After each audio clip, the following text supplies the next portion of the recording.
you know, even Tom's talking about canceling the program because we're running it at a loss. It's costing us money to have the concussion program. I just talked to Bodner and he let me. Bodner said I'm okay. I talked to Doc Bodner. I talked to Doc Bodner. I talked to Doc and he said I can race. I talked to Doc, said I was fine. Doc Bodner sent me over here to check you. Yep. Doc did not say you were fine. Can you check me?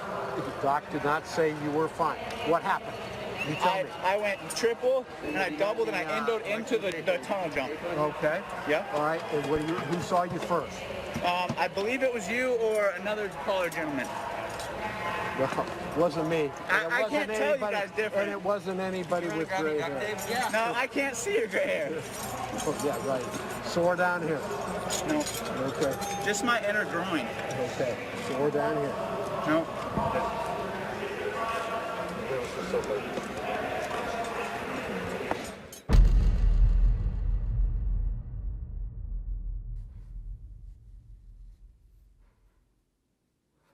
I want you guys to watch this video to the end to get the whole view. I'm pretty passionate on this subject, and I have a very different view than the majority of the media does.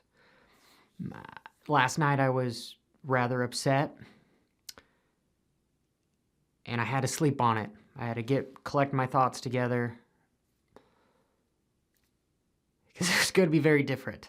So please do me a favor, watch till the end, and then let's have a healthy, debatable conversation in the comments below.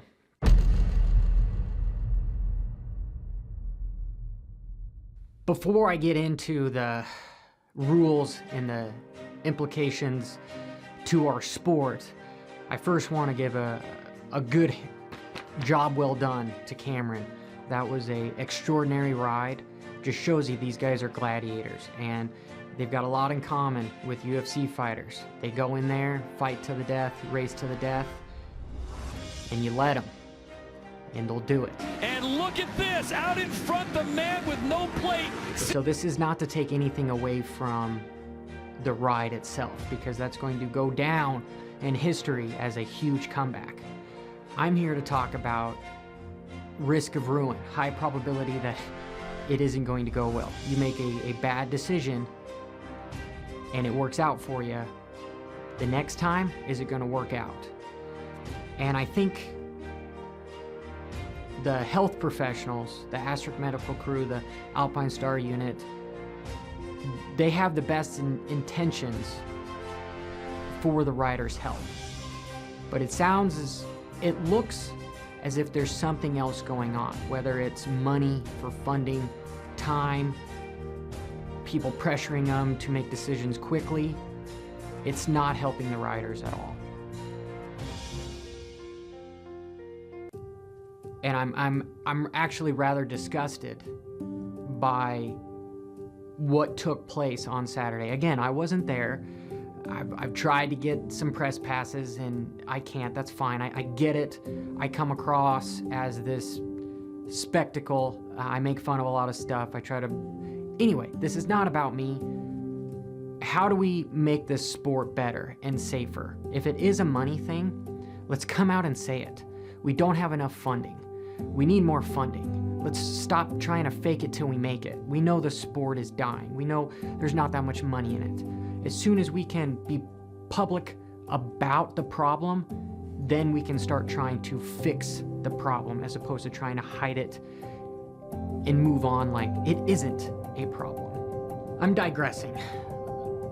Cameron, this is how I took it as far as how he crashed. Track was extremely fast.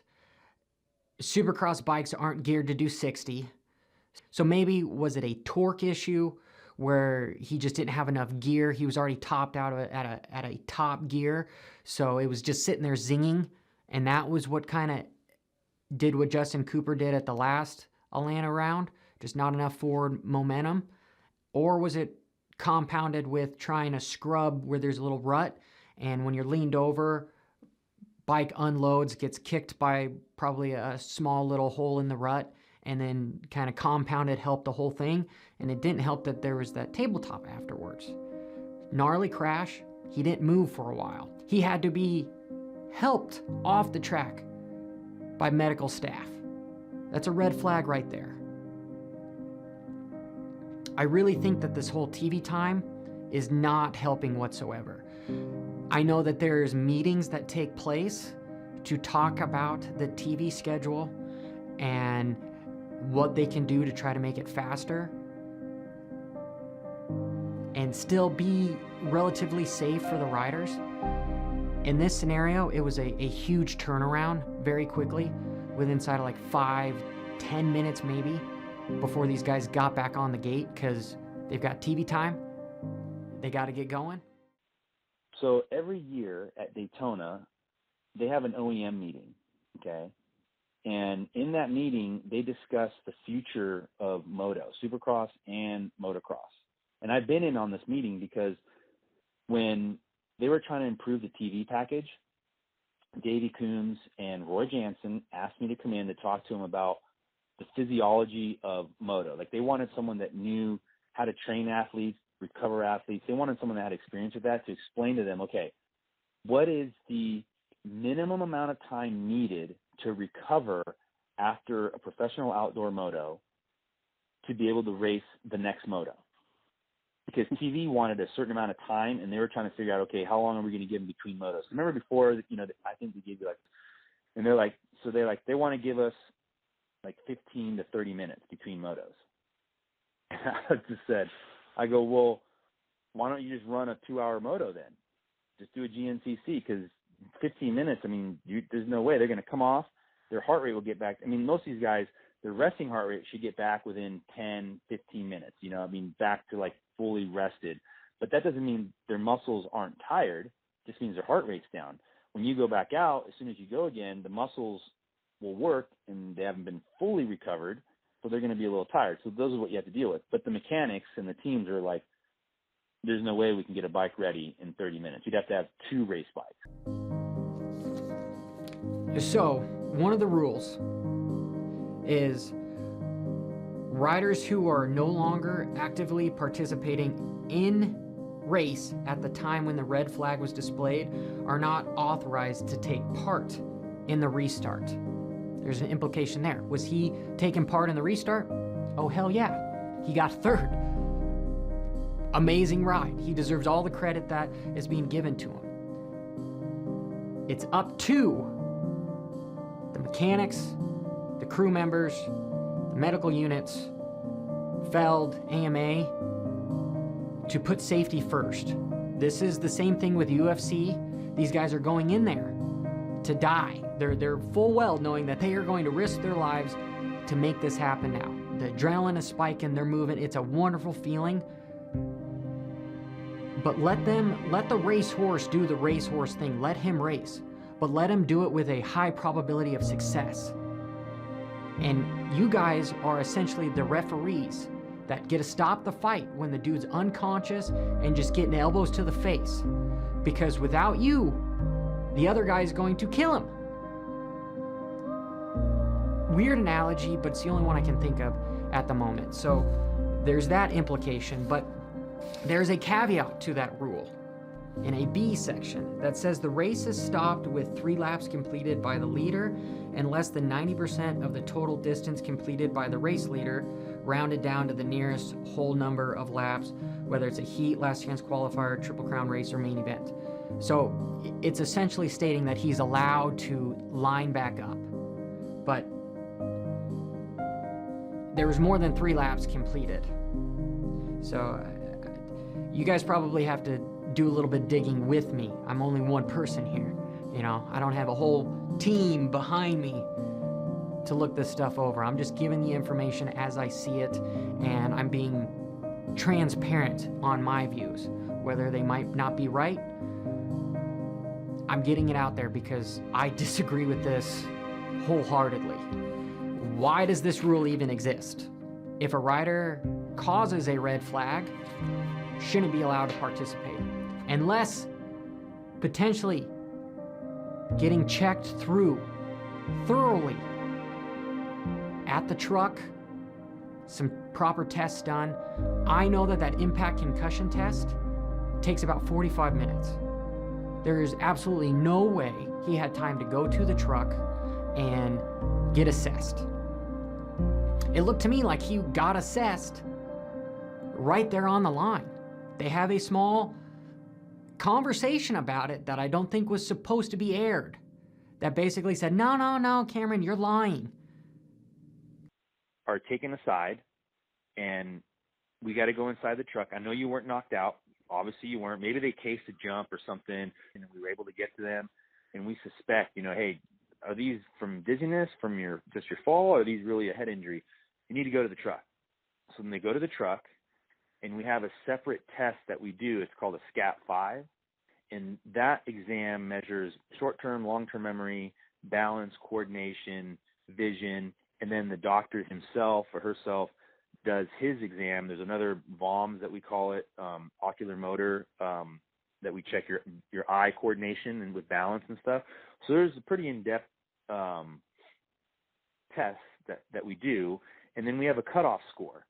So if with the SCAT-5 you hit that cutoff score, you're doing okay. And then the doctor does his exam, and if he feels that you're okay, then we say, hey, listen, you know what? You can return. Doc Botner did not give you the go-ahead. He sent me here to look you over. Oh, what hurts? I'm touching you right here. What hurts? What hurts? Was there a blood pressure exam done to see if there is potentially any internal bleeding? I mean, that was a half-assed look-through because of time constraints. There needs to be a rule that says proper, and you know what, there kind of is, right here. This is the medic rig concussion program and protocol. On-site concussion evaluation. If a concussion is suspected, the rider is required to go directly to the Alpine Stars mobile medical unit, and he is not allowed to return to practice or racing until testing is performed. Again, time constraint. I don't think that happened. Do we think he might have had a concussion? He smashed his head really fucking hard. I would say, yeah, we need to get tested out. Leave it to the rider. He's going to do whatever he is going to do, whatever he can, whatever rule loophole he can to get back on there. I just talked to Botner and he let me. Botner said I'm okay. I talked to Doc Botner. I talked to Doc Botner. That worked out in his favor. Absolutely worked out in his favor. Flat track. Going on a little bit different tangent here. Flat track has a rule that states if you cause the red flag, you are not allowed to race, because they've had problems with guys crashing in the first corner, just laying down. All right? Yeah, they're putting their lives at risk. Maybe they're hurt, maybe they're not hurt. But restart the track, restart the race so they can get a better finish. Yes, this is not that scenario. I absolutely don't believe that Cameron false neutraled it to restart the race because he was in fourth to end up getting third. I don't think that's how it happened. But it is setting a precedent that there could be some manipulation, there could be some strategy involved with obtaining a better result, because there's money on the line, and there's a very small slice of money to be had by these teams and everybody. We've had guys, Jace with his podcast, Grundle, there's been a lot of guys that have talked about how this sport is broke, and it's true. It's just what it is. We just need to be transparent about it. That is a problem right there for strategically manipulating the race. 2, putting the rider's health at risk. Not only do I think he got a very proper medical eval, the motorcycle. How fucked up was the motorcycle after that? The bars looked bent. He had no front number plate, which doesn't look professional. The rules state that the front number plate must be mounted in such a manner as to prevent deflection of the plate during the event. Any attempt at streamlining, such as curved plates, or it goes on. You can't rig the number plate, but the rule doesn't say you can't race without one. I don't think that was right. We saw the mechanics putting duct tape on the effing motorcycle.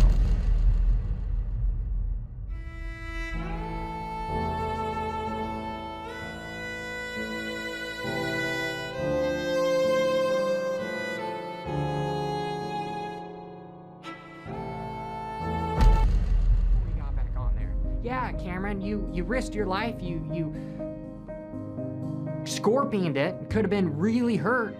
Could have had internal bleeding. Could have had a small fractured neck. Could have had all this other stuff happen. And we're going to put you back out there on a motorcycle that the mechanics took 5 minutes to look over. They did the best they could. Again, they don't want the rider to get hurt. This is the racehorse. This is the dude that helps pay the bills. Was there enough time given to look over that motorcycle? Oh, hell no. Could there be a rule having a second race bike sitting there? Yeah, I know there's some implications to there too, but it's a safety thing. And if you can't obtain this level of safety, a high probability of not fucking dying, then you can't race. That's how it should just be, plain and simple. The precedent shouldn't be a loophole in the rules. We made an exception. I've got some friends that were racing. They told me they wadded hard in the heat races and the whoops. They kind of started seeing stars. Medical units didn't come up to them, didn't see how they were doing. They had to collectively in their pits, family members and everybody go, dude, you need to go get checked out. Soon as they, under their own power, go get checked out, being smart, putting their health first. Then they say, oh, we need to put you under this concussion protocol, which, if you listen to part of this, what is it? That they're not going to they're not going to have the concussion program. Basically what's going to happen is the Alpine Star Medical Group, all they're going to do is just an on-site, like, first aid program. They're not going to do anything else other than just provide the on-site medical services. The concussion program is still going to be mandatory, but what's going to happen is the teams are going to have to they're going to take care of themselves. So if someone says at the track, hey, your rider has a concussion, here's a sheet of paper, it needs to be filled out and brought back when you're done.